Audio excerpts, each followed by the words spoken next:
খৈৰাবাৰীত অটল স্মৃতি সভা সাহিত্য সংস্কৃতি শৈক্ষিক সামাজিক ক্ৰিয়া ক্ষেত্ৰৰ ৭৫ বিশিষ্ট ব্যক্তিক সম্বৰ্ধনা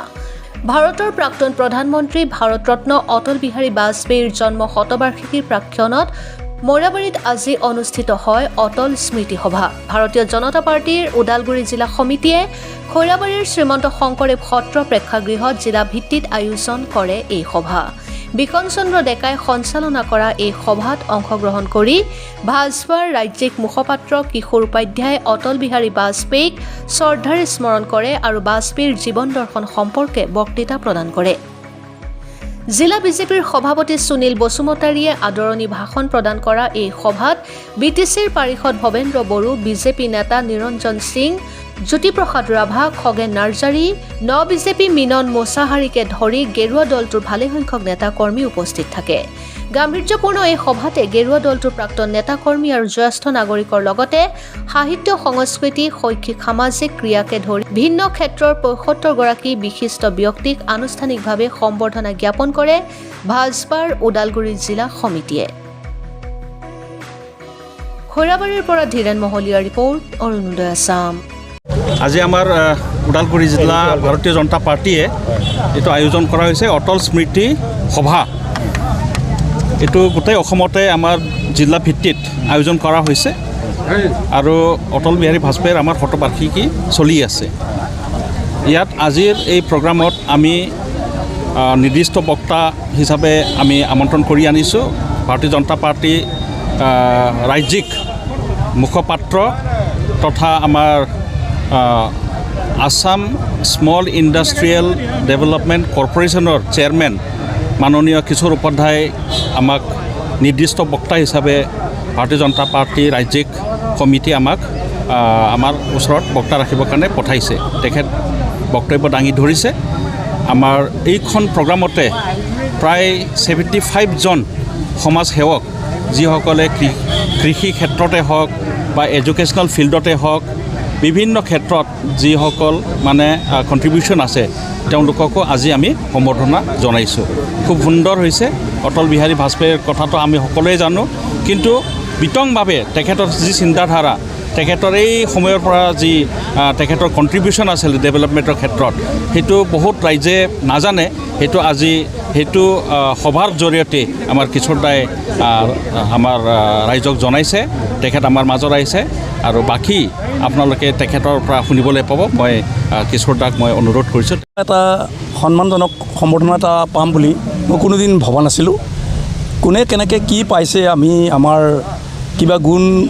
আছে বুলি মই নিজকে নাভাবোঁ এইটো সিটো কৰি গৈছোঁ হয় পিছে আমি ইমান সমৰ্থনপ্ৰাপ্ত ব্যক্তি হিচাপে উপনীত হ'ব পৰা ব্যক্তি বুলি মই নাভাবোঁৱেই তৎসত্বেও মানুহে যিবিলাক কাৰণত আমাক সম্বৰ্ধনা ভাগ দিছে এইবিলাক কাৰণত দিয়াটো অৱশ্যে তেখেতসকলে কিবা এটা ভাল ভাবিছে আমি নাট অভিনয় কৰোঁ কিবা এনেকুৱা ব্যাখ্যাবিলাক অলপমান কৰিছে মাত্ৰ স্থানটো কোৱা নাই আমি কোন গাঁৱৰ পৰা আহিলোঁ সেইটো কোৱা নাই যেনক মোৰ ঘৰ যিহেতু পুৰণি ভেৰগাঁও অঞ্চলৰ এখন অখ্যাত গাঁও মানুহজনো মই আচলতে অখ্যাত ব্যক্তিয়ে বুলি ক'ব লাগিব মই হোজা মানুহ কিবা কিবি অলপ কৰি যাওঁ তাতেই আৰু নাট্যকৰ্মী অভিনেতা তেনেকুৱাকৈ কিবা কিবি কৰোঁ সেইকাৰণে দেখি পাই পেলাই আমাক হয়তো মানে এখেতক দিব লাগে এনেকৈ কিবা ভাবিলে নেকি সেই অৰ্থেই আমাৰ মানে আহ্বান এখন পত্ৰ আমি পাই উপস্থিত হৈছিলোঁ আজি দেখিলোঁ সুন্দৰভাৱে অনুষ্ঠান অনুষ্ঠিত হৈছে অনুভৱটো আমাৰ আনন্দ পাইছোঁ আমি এনেকুৱা জাতীয় সম্বৰ্ধনা পালে নিশ্চয় মানুহেও এটা আনন্দ অনুভৱ কৰে গতিকে আমাৰ সেই চোৱাই হৈছে আৰু বিশেষকৈ ভাৰতীয় ৰাজনীতিত ভাৰতীয় অৰ্থনীতিত ভাৰতীয় সমাজ জীৱনত অটল বিহাৰী বাজপেয়ী এটা এৰাব নোৱাৰা নাম অটল বিহাৰী বাজপেয়ীক অজাত শত্ৰু বুলি কৈছিল যাৰ শত্ৰু নাই আৰু তেখেতৰ বিৰোধী পক্ষত থাকোঁতে আৰু প্ৰধানমন্ত্ৰী হিচাপে থাকোঁতে দেশৰ নেতা হিচাপে তেখেতে যি ধৰণে ভাৰতবৰ্ষৰ প্ৰতি আমাৰ প্ৰতি অৱদান দি গৈছে গতিকে তেখেতক স্মৰণ কৰাটো আমাৰ প্ৰতিজন নাগৰিকৰে কৰ্তব্য আমি যদি অসমৰ পৰিপ্ৰেক্ষিতত কওঁ তেখেতে যেতিয়া বিজেপিৰ সভাপতি আছিল তো আমাৰ অসমত যেতিয়া অসম আন্দোলন আছিল অসম আন্দোলনৰ সময়ত তেখেতে আহি আমাক যেনেকৈ ছাপোৰ্ট কৰিছিল বা সংসদত যেনেকৈ অসম আন্দোলনৰ ছাপোৰ্ট কৰিছিল কিন্তু বেলেগ কোনো দলৰ মানুহে ছাপোৰ্ট কৰা নাই আৰু কংগ্ৰেছ আৰু বিজেপিয়ে আছিল তেতিয়া তো